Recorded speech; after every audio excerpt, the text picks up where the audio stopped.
Good morning money persons, welcome to ask money per show. One of our subscriber Pavan ఒక emerging theme తను identify చేశారు. 100% credit to him. And తను కంటిన్యూస్గా ఈ theme related questions post చేస్తుండేసరికి I started looking at it. And definitely government of India the way they are moving, ఇక్కడ చాలా అయితే క్యాపిటల్ స్పెండ్ చేయబోతున్నారు. దీనివల్ల చాలా కంపెనీస్ బెనిఫిట్ చెందుతాయి. అండ్ ఐఎమ్ షూర్ కరెంట్లీ ఇప్పుడు మీకు మార్కెట్లో ఎక్కడా దీని గురించి మాట్లాడలేదు. నెక్స్ట్ 6 months 1 year తర్వాత చాలామంది మాట్లాడడం స్టార్ట్ చేస్తారు. దానికన్నా ముందుగానే మనం ఐడెంటిఫై చేసి మనం ఇన్వెస్ట్ చేయగలిగినట్టయితే we can make lot of money అన్నమాట. తను క్వశ్చన్ విషయంకి వచ్చేసరికి పంప్ స్టోరేజ్ ప్రాజెక్ట్స్ గురించి అడుగుతున్నారు. ఇక్కడ thousands of megawatt power generate చేయొచ్చు. దీనివల్ల మ్యానుఫ్యాక్చరింగ్ అండ్ ఇండస్ట్రియల్స్కి యూజ్ అవుతుంది. అండ్ మెనీ స్టేట్ ఇన్వెస్టర్స్ సమిట్స్లోని ఈ ప్రాజెక్ట్స్ ఒక ప్రపోజల్స్ వస్తున్నాయి. దీనికి చాలా క్యాపిటల్ కావాల్సి వస్తుంది. అంటే తను ఇంకొన్ని పోస్టులు పవన్ మీరు చేసినప్పుడు ఒక రిపోర్ట్ గురించి మెన్షన్ చేస్తున్నారు. ఆ రిపోర్ట్ ఏంటో కూడా నాకు ఈరోజు కామెంట్స్లో ఒకసారి టైప్ చేయడానికి ప్రయత్నించి నేను కూడా చూసి ఇంకేమైనా వాల్యూ యాడ్ చేయగలిగినట్టయితే చెప్తాను మీకు. అండ్ కమింగ్ టు మిగిలిన వ్యూవర్స్కి అసలు దీని గురించి ఐడియా లేదు. ఎందుకంటే మన దేశంలోని ఈ టైప్ ఆఫ్ ప్రాజెక్ట్స్ అంటూ ఇప్పటివరకు లేవు. బట్ ఇప్పుడు గవర్నమెంట్ ఆఫ్ ఇండియా చాలా ర్యాపిడ్గా మూవ్ అవుతుంది. ఎందుకు ర్యాపిడ్గా మూవ్ అవుతుందనంటే మన ఆంధ్రప్రదేశ్ సీలేరులోని ఇలాంటి పంప్ స్టోరేజ్ హైడ్రో ప్రాజెక్ట్ ఏదైతే ఉందో దీనికి రికార్డ్ టైంలో 70 రోజులు అప్రూవల్ ఇచ్చారు. నార్మల్ మనకు తెలుసు కదా, ఇంత హెవీ ప్రాజెక్ట్స్కి అప్రూవల్ టైమ్స్ అనేవి చాలా లాంగ్ ఉంటాయి. వేరేజ్ ఎంత ఫాస్ట్గా అప్రూవ్ చేస్తున్నారంటే, అండ్ కంటిన్యూస్గా 1-2 కాదు, మీరు ఒకసారి పంప్ స్టోరేజ్ హైడ్రో ప్రాజెక్ట్స్ అని చెప్పి గూగుల్ చేయండి. మీకు చాలా అప్రూవల్స్ రీసెంట్ టైం లాస్ట్ 1.5 monthsలో కనబడతాయి అన్నమాట. టాటా పవర్ ఇక్కడ ఎంటర్ అవుతుంది, JSW గ్రూప్, గ్రీన్కో గ్రూప్, ఇలా చాలా గ్రూప్స్ అయితే NHPC కూడా ఇలాంటి ప్రాజెక్ట్ కన్స్ట్రక్ట్ చేయడానికి అయితే ముందుకు వస్తుందన్నమాట. సో ఫస్ట్ అసలు ఈ టైప్ ఆఫ్ పవర్ జనరేషన్ ఎలా జరుగుతుందో చాలామందికి ఐడియా ఉంటుంది కాబట్టి దాని గురించి ఎక్స్ప్లెయిన్ చేస్తాను. ఎందుకంటే ఇది యూఎస్లో చాలా పాపులర్. ఈ ప్రాజెక్ట్స్ ఎలా వర్క్ అవుతాయంటే మనకు చాలా రిజర్వాయర్స్ ఉంటాయి కదా. ఈ రిజర్వాయర్స్లోని పైన ఒక రిజర్వాయర్ ఉంటుంది, కింద ఒక రిజర్వాయర్ ఉంటుంది. ఇలాంటివి చాలా చోట్ల ఉంటాయి. ఈ పైన రిజర్వాయర్ నుంచి కింద రిజర్వాయర్ ఏదైతే ఉన్నదో దీనికి వాటర్కి ఒక టన్నల్ వీళ్ళు బిల్డ్ చేస్తారన్నమాట. టన్నల్ బిల్డ్ చేశాక ఈ కింద రిజర్వాయర్ ఏదైతే ఉన్నదో ఇక్కడ టర్బైన్స్ కానీ మోటార్స్ కానీ హెవీ ఇన్స్టాల్ చేస్తారు. ఇన్స్టాల్ చేసి వాటర్ని పైకి పంప్ చేస్తారు. కింద రిజర్వాయర్ నుంచి పైకి పంప్ చేస్తారన్నమాట.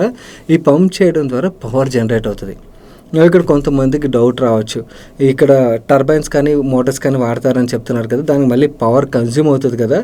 సో అలాంటప్పుడు మనకి ఇది గ్రీనర్ వే కూడా అవ్వచ్చు. ఎందుకంటే మనం పవర్ వేరే దగ్గర నుంచి జనరేట్ చేసి తీసుకొచ్చి ఇక్కడ అన్నెసరీ స్పెండ్ చేస్తామని. కాకపోతే ఏంటంటే ఈ ప్రాజెక్ట్స్ ఎలా ప్లాన్ చేస్తారంటే అక్కడే ఎదర్ సోలార్ కానీ విండ్ పవర్ జనరేషన్ ప్లాన్స్ పెడతారన్నమాట. వాటి ద్వారా జనరేట్ అయిన పవర్ ఏదైతే ఉన్నో వాటిని యూజ్ చేసి ఈ వాటర్ని పైకి పంప్ చేస్తారు. అగైన్ ఇంకొక డౌట్ రావచ్చు, అక్కడ సోలార్ కానీ విండ్ ద్వారా కానీ జనరేట్ చేసే పవర్ ఏదైతే ఉన్నదో అది డైరెక్ట్గా డిస్ట్రిబ్యూట్ చేసేచ్చు కదా, దాన్ని యూజ్ చేసి మళ్ళీ పంప్ చేయడం, మళ్ళీ పవర్ జనరేట్ చేయడం ఎందుకని. యాక్చువల్లీ వాటి ద్వారా జనరేట్ అయ్యే పవర్ ఏదైతే వీళ్ళు యూజ్ చేస్తారో వీళ్ళు యూజ్ చేసిన పవర్ కన్నా కూడా ఈ పంపింగ్ ద్వారా యాక్చువల్లీ వీళ్ళు జనరేట్ చేసే పవర్ చాలా ఎక్కువ అన్నమాట. అందుకని ఈ ప్రాజెక్ట్స్ని బిల్డ్ చేస్తారు. యూఎస్లో చాలానే ఉంటాయి. డే టైంలో ఏమవుతుందంటే గ్రీనర్ వేలోని ఈ ప్రాజెక్ట్స్ని రన్ చేయాలని చెప్పి సోలార్ కానీ విండ్ కానీ ఎస్పెషల్లీ సోలార్ ఎక్కువగా యూజ్ చేస్తుంటారు అనమాట. సోలార్ ఎనర్జీ ఏదైతే ఉన్నదో మనకి సన్లైట్ ఉన్నప్పుడు అది జనరేట్ అవుతుంది. దాంతో ఆ మోటార్స్ ఏవైతే ఉన్నాయో టర్బైన్స్ని వీటిని యూజ్ చేసి పంప్ చేస్తుంటారు. నైట్ టైం ఏమవుతుందంటే పైనుంచి వాటర్ కిందకి ఫ్లో అవుతుంది. ఆ కిందకి ఫ్లో అవుతున్నప్పుడు కూడా పవర్ జనరేట్ అవుతుంది. ఇలా 24/7 పవర్ జనరేట్ చేయొచ్చు అన్నమాట.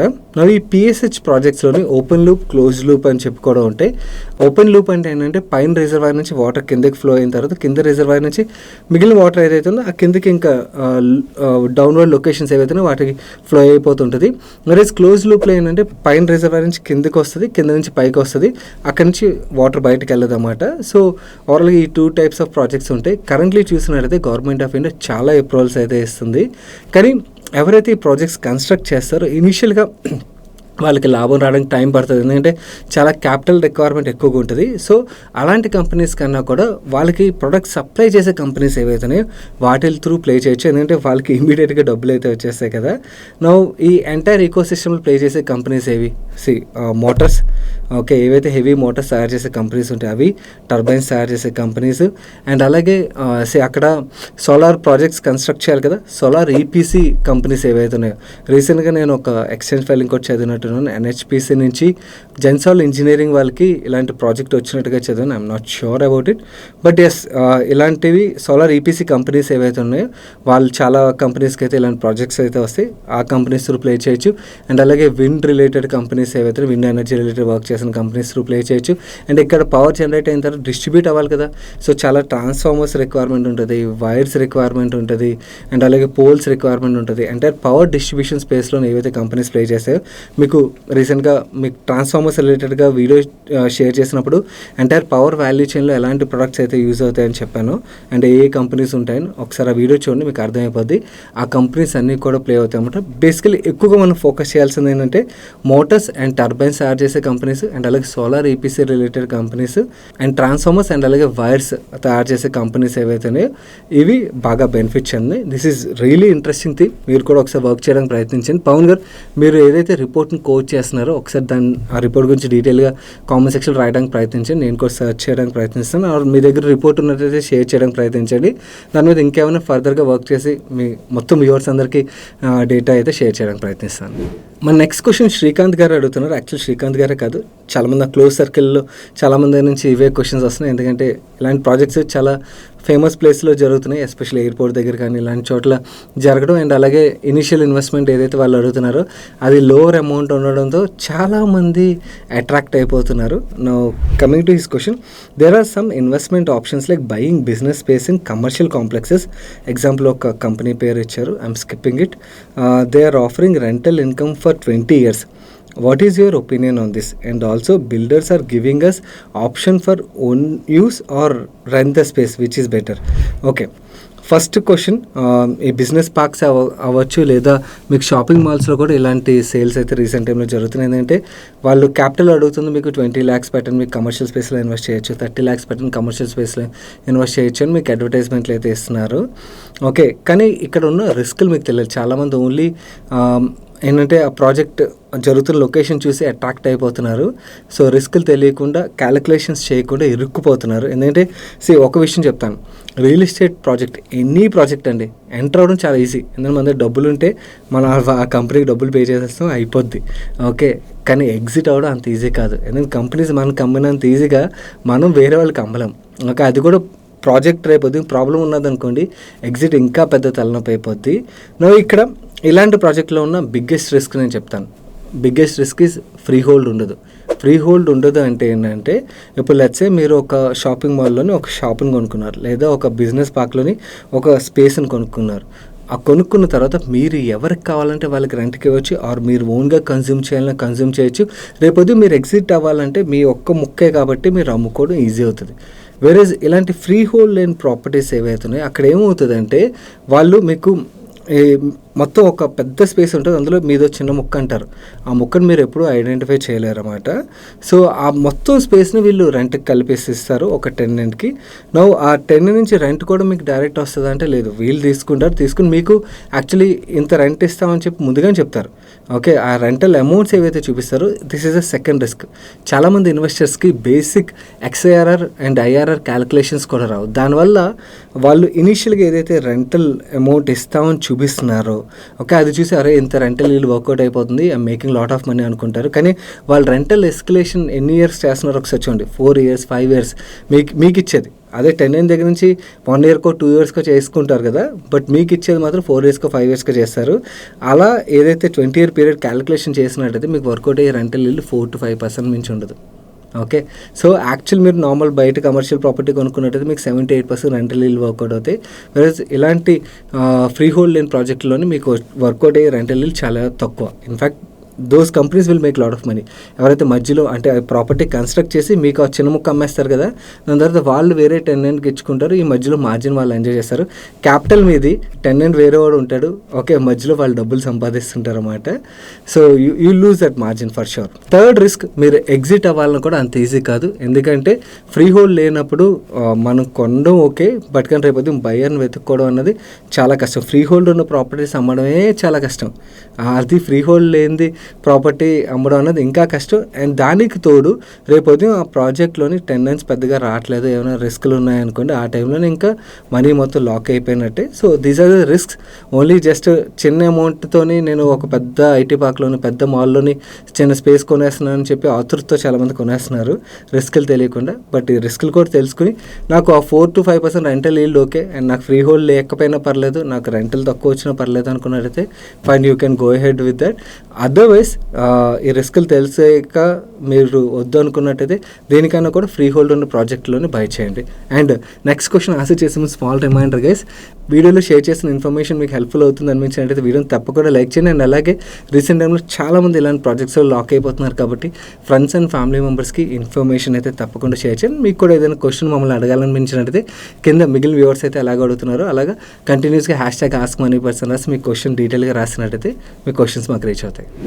నెక్స్ట్ క్వశ్చన్ ఉమా మహేశ్వరి గారు అడుగుతున్నారు, కళామందిర్ స్టాక్ గురించి చెప్పండి సార్. ఓకే, వాళ్ళు కంటిన్యూస్గా స్టోర్స్ అయితే యాడ్ చేసుకుంటూ వెళ్తున్నారండి. పోస్ట్ లిస్టింగ్ కూడా కంటిన్యూస్గా అప్డేట్స్ అయితే మనకు కనబడుతున్నాయి. ఎస్పెషలీ వాళ్ళ వరమహాలక్ష్మి సిల్క్ స్టోర్స్ ఏవైతే ఉన్నాయో చెన్నైలో బాగా ఎక్స్పాండ్ చేస్తున్నారు. దీస్ ఆర్ ప్రీమియం స్టోర్స్ అన్నమాట. అండ్ వాటి ప్రీమియం రిలేటెడ్గా నేను వీడియో చూసారా వ్యూవర్స్ అందరూ? ఒకవేళ చూడనట్టయితే it's a must watch video guys. ఎందుకంటే ఇంతకుముందు టైంలో ఒక 20 years బ్యాక్ వెళ్ళినట్టయితే మనకి ఎసెన్షియల్ పోర్ట్ఫోలియో అనగానే ఎఫ్ఎంసీజీ చూసేవారు. ఎందుకంటే ఎఫ్ఎంసీజీ పెనిట్రేషన్ తక్కువగా ఉండేది. ఈ 20 yearsలో పెనిట్రేషన్ పెరగడం, ఎఫ్ఎంసీజీ స్టాక్స్ మనకి చాలా మంచి గ్రోత్ డెలివర్ చేయడం మనం చూసాం. వెరస్ నెక్స్ట్ 15-20 yearsలో ఆస్పిరేషనల్ స్పెండింగ్ ఏదైతే ఉన్నదో ఈ థీమ్ బాగా పెరగనున్నది. ఎందుకంటే మన దగ్గర ఎప్పుడైతే పర్ క్యాపిటల్ ఇన్కమ్ పెరుగుతుందో మనకి ఏవైతే విషయాలు వాటిని ఫుల్ఫిల్ చేసుకోవడానికి ప్రయత్నిస్తుంటాం అన్నమాట. దీనివల్ల ఆ థీమ్లో ప్లే చేసిన కంపెనీస్ ఏవైతే ఉన్నాయో, ఎస్పెషల్లీ ప్రీమియమైజేషన్ సైడ్ ప్లే చేసిన లగ్జరీ కంపెనీస్ ఏవైతే ఉన్నాయో, these companies will make lot of money and also they will generate lot of money for share holders as well. ఎవరైనా మిస్ అయితే check that. And Uma Maheshwari గారు actually sari industry రిలేటెడ్గా మన talks ఛానల్లోని entire sari industry theme మీద ఒక వీడియోని అయితే చేశాను, ఒకసారి చూడండి. You will get to know about company కంప్లీట్గా. ఎక్స్పాన్షన్ అయితే కంటిన్యూ చేస్తున్నారు అండ్ అలాగే ఇండస్ట్రీ గురించి మీకు అక్కడ తెలుస్తుంది. నెక్స్ట్ క్వశ్చన్ నీలిమ గారు అడుగుతున్నారు, టైక్ ప్లాట్ఫామ్ గురించి చెప్పండి. Do you suggest investing through these platforms? Hi Neelima గారు, ఇలాంటి ప్లాట్ఫామ్స్లో స్టార్టప్ ఇన్వెస్టింగ్ ఏదైతే ఉంటుందో అది ఎలా అంటే పద్మ వ్యూహంలోనే అభిమన్యుడి పరిస్థితి అయిపోద్ది. ఎంటర్ అవడం ఈజీ, ఎగ్జిట్ అవ్వడం కష్టం. ఇన్ఫాక్ట్ స్టార్టప్ ఇన్వెస్టింగ్లోని మనం ఇలా ఎప్పుడూ చేయకూడదు. స్టార్టప్స్లో మనం ఎప్పుడు ఇన్వెస్ట్ చేయాలంటే startups is all about promoter, గుర్తుంచుకోండి. సో ప్రమోటర్ గురించి మీకు పర్సనల్లీ తెలిసిందనుకోండి, అప్పుడు మీరు కాన్ఫిడెన్స్తో ఇన్వెస్ట్ చేయగలరు. ఎందుకంటే స్టార్టప్లో ఇన్వెస్ట్ చేసిన తర్వాత డబ్బులు అప్పుడే రావు. Okay, it's a very very long term investment. ఆ లాంగ్ టర్మ్ ఇన్వెస్ట్మెంట్ మనం కాన్ఫిడెంట్గా ఎప్పుడు ఉంచగలుగుతాం? మనకు ప్రమోటర్స్ తెలిసినప్పుడే కదా. So any startup or even private equity investment కూడా గుర్తుంచుకోండి, మీకు ప్రమోటర్ తెలిసినప్పుడే, బిజినెస్ గురించి క్లారిటీ ఉండి ప్రమోటర్ కూడా తెలియాలా, ప్రమోటర్ తెలిసినప్పుడే ఇన్వెస్ట్ చేయండి. కానీ ఇలా ఆన్లైన్ ప్లాట్ఫామ్స్ ద్వారా మీకు చాలా ప్లాట్ఫామ్స్ అయితే ఇప్పుడు మార్కెట్లో వచ్చేస్తున్నాయి. ఎందుకంటే చాలామంది అట్రాక్ట్ అవుతున్నారు ఇక్కడ ఇన్వెస్ట్ చేసేయచ్చు అని చెప్పి. కానీ ఎంటర్ అవుతారు, ఎగ్జిట్ అవ్వలేరు, అండ్ ఆ బిజినెస్ ఏమవుతుందో కూడా మీకు తెలియదు. ఓవరాల్గా మన పేషెన్స్ని అయితే టెస్ట్ చేస్తే this is the biggest risk, గుర్తుంచుకోండి. మన నెక్స్ట్ క్వశ్చన్ సాయి అడుగుతున్నారు, could you please tell about skipper company stock? And వీళ్ళ 3 divisions, engineering, infra and polymer, 3 divisions they are doing good. Engineering డివిజన్లో అయితే వీళ్ళు one of the highest company హిస్టరీలోని ఎక్స్పోర్ట్స్లోని one of the highest revenues అయితే book చేశారు. In fact వీళ్ళ order book కూడా చాలా large order book, 6,000 crores plus order book ఉన్నట్టుగా లాస్ట్ రిజల్ట్స్లో చూసినట్టున్నాను. అండ్ BSL నుంచి కూడా వీళ్ళకి one of the large order అయితే వచ్చింది. అండ్ వీళ్ళు పాలిమర్ డివిజన్ ఏదైతే ఉన్నదో ఇంకా చాలా మంచి గ్రోత్ చూస్తున్నారు, 25-30% వరకు గ్రోత్ చూస్తున్నారు. మార్జిన్స్ కూడా కన్సిస్టెంట్గా ఇంప్రూవ్ అవుతూ వస్తున్నాయి. So that's a really good thing. And brand ambassador MS Dhoni గారు, స్కిప్పర్ అంటే క్యాప్టెన్ కాబట్టి అయినా ఈ స్కిప్పర్ కంపెనీ పేరు కూడా కాబట్టి అదే యూజ్ చేసుకుని వీళ్ళు MS ధోని గారిని బ్రాండ్ అంబాసిడర్ కింద పెట్టుకున్నారు. నార్త్ ఈస్ట్లోని అండ్ ఆ రీజన్ ఏదైతే ఉన్నదో మనకి ఈస్ట్ సైడ్ పార్ట్లోని వీళ్ళ ప్రొడక్ట్స్ బాగానే సేల్ అవుతాయి అన్నమాట. కాకపోతే మీరు స్టాక్ని చాలా లేట్గా ఐడెంటిఫై చేశారు, కంపెనీ ఆల్రెడీ బాగా పెరిగిపోయింది, అదొకటి గుర్తుంచుకోండి. ఆర్డర్ బుక్ వైజ్ కానీ లేకపోతే గ్రోత్ వైజ్ కానీ everything going good, but stock already బాగా రన్ అప్ అయింది. సో వాల్యుయేషన్ పార్ట్ని కొంచెం మైండ్లో ఉంచుకొని బై చేసే ముందు. మన నెక్స్ట్ క్వశ్చన్ వ్యూవర్ పేరు మెన్షన్ చేయడం మర్చిపోయారు. Hi Sagar, heartful thanks for your work and knowledge sharing on financial freedom. Most welcome అండి. మై క్వశ్చన్ ఇస్, నేను present one of the top most PSU ఇండస్ట్రీలో వర్క్ చేస్తున్నాను as a branch manager. I want to grow in my career. FRM మీద మీ opinion చెప్పండి. If I do the certification weather will I get better job and recent earnings is 30 lakhs per annum. And రీసెంట్గా FRM రిలేటెడ్గా చాలా interest అయితే మార్కెట్లో కనబడుతుంది. FRMే కాదండి, trust me, మీరు లైఫ్లో ఏ సర్టిఫికేషన్ యాడ్ చేయాలనుకున్నా మిగిలిన వ్యూవర్స్ కూడా చెప్తున్నాను, ప్లీజ్ డూ దట్. యాక్చువల్లీ మీరు ఎడ్యుకేషన్ రిలేటెడ్గా స్పెండ్ చేసే ప్రతి రూపాయి మీకు తిరిగి దానికన్నా యాక్చువల్లీ ఎక్కువ డబ్బులే వస్తాయి. లైఫ్లో ఎక్కడో చోట ఉపయోగపడుతుంది. ఎడ్యుకేషన్ కోసం మనం స్పెండ్ చేసే డబ్బులు ఎక్కడా వేస్ట్ అవ్వు. ఆ టైంకి మనం అనుకుంటాం ఓకే స్పెండ్ చేస్తాం, దానివల్ల ఇమీడియట్గా ఏం గ్రోత్ రాలేదని చెప్పి.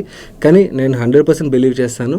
నేను పర్సనలీ చూసాను, ప్రతిసారి నేను ఏ సర్టిఫికేషన్ చేసినా కూడా అది నాకు లైఫ్లో ఎక్కడో చోట ఉపయోగపడింది. దానివల్ల ఎంతో కొంత వాల్యూ యాడ్. ఇన్ఫ్యాక్ట్ యాక్చువల్లీ మనం స్పెండ్ చేసేదానికన్నా కూడా మల్టీ-Xలో అయితే డబ్బులు వెనక్కి వస్తాయి. అండ్ ఇంకొక వ్యూవర్ కూడా CFP సర్టిఫికేషన్ రిలేటెడ్ అడిగారు. నేను PSU బ్యాంక్లో వర్క్ చేస్తున్నానని చెప్పి.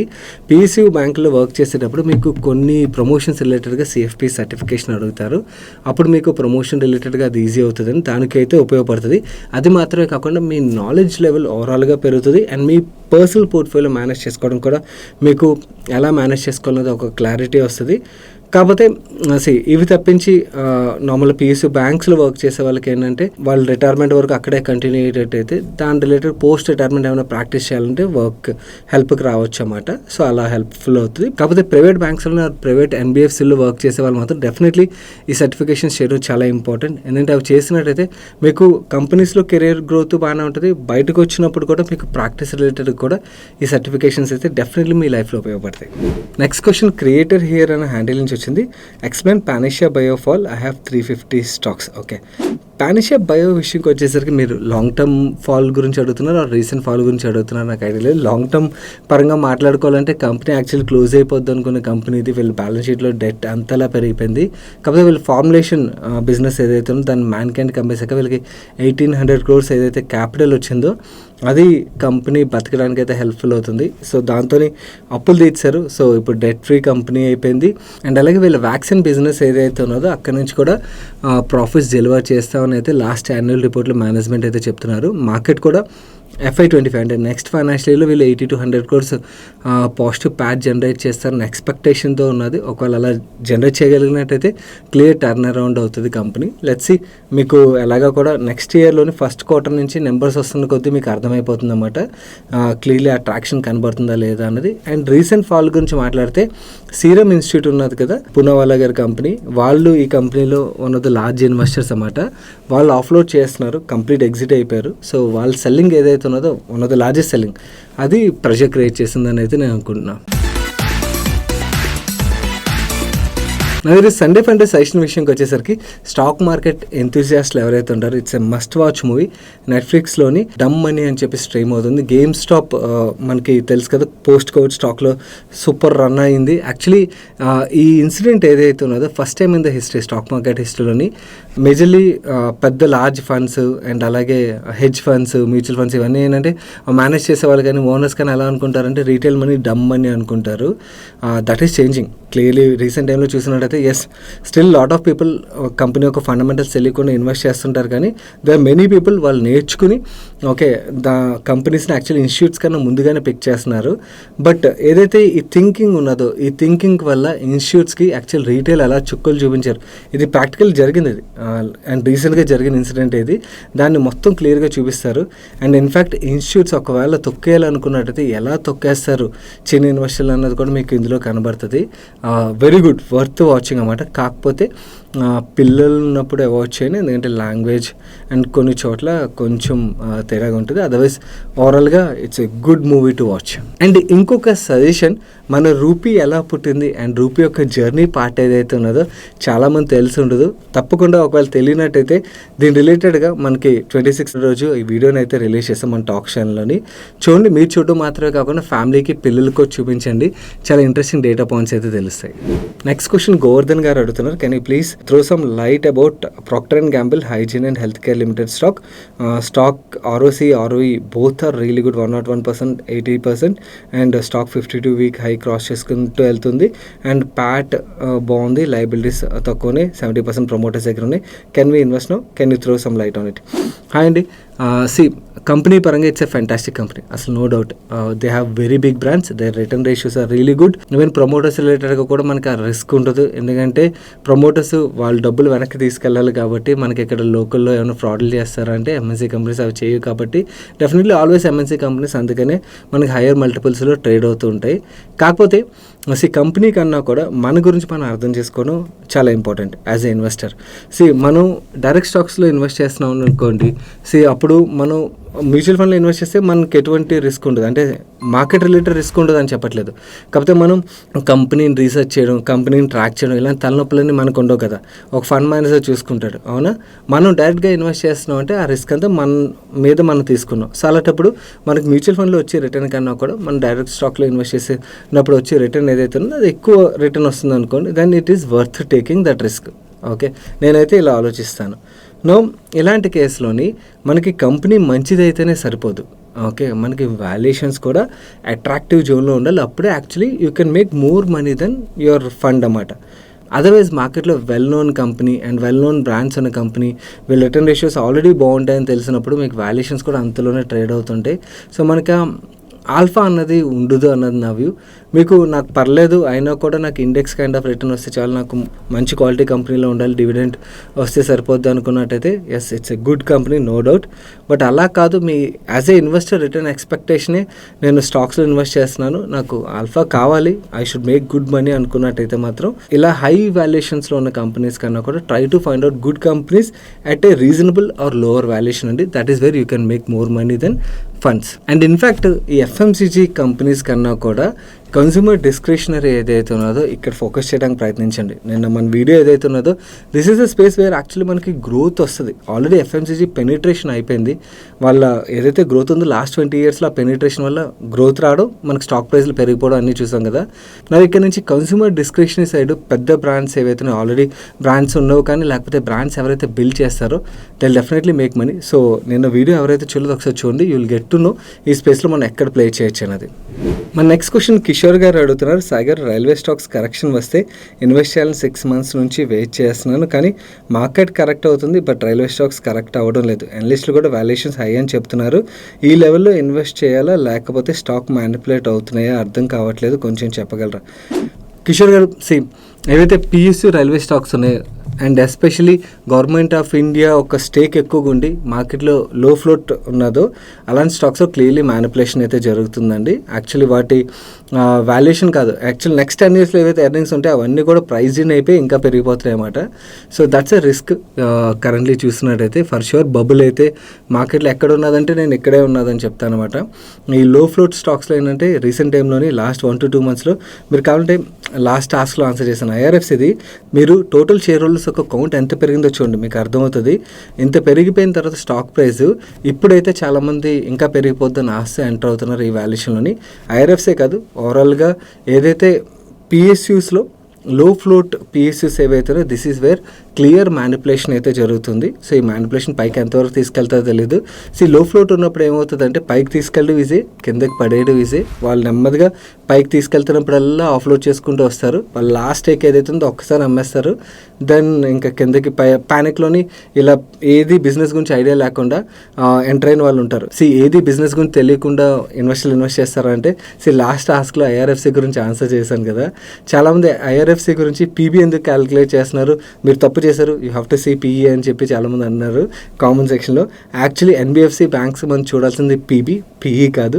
సో బేసిక్స్ అన్నమాట, ఈ బేసిక్స్ కూడా చెక్ చేయకుండా జస్ట్ ఓన్లీ రైల్వే స్టాక్ అని ఇన్వెస్ట్ చేశారు ఆర్ వేరియస్ పిఎస్యూస్లో ఇన్వెస్ట్ చేసేస్తున్నారు. ఈ బబుల్ ఎప్పుడు బర్స్ట్ అవుతుందో తెలియదు, బర్స్ట్ అయినప్పుడు మాత్రం people will get stuck at higher price. So అదైతే clear. So that's it for today's ask money per show guys. ఈ వీడియో మీ friends and family members helpful అవుతుంది అనిపించినట్టయితే వాళ్ళకి తప్పకుండా షేర్ చేయండి. వీడియోని లైక్ చేయనట్టయితే వీడియోని లైక్ చేస్తూ ఈ వీకెండ్లో మన ఛానల్లో రిలీజ్ అయిన వీడియోస్ ఏవైతే మిస్ అయినట్టయితే తప్పకుండా చూడండి. నేను సాయి కృష్ణ పత్రి మరొక మంచి వీడియోతో మీ ముందుకు వస్తాను.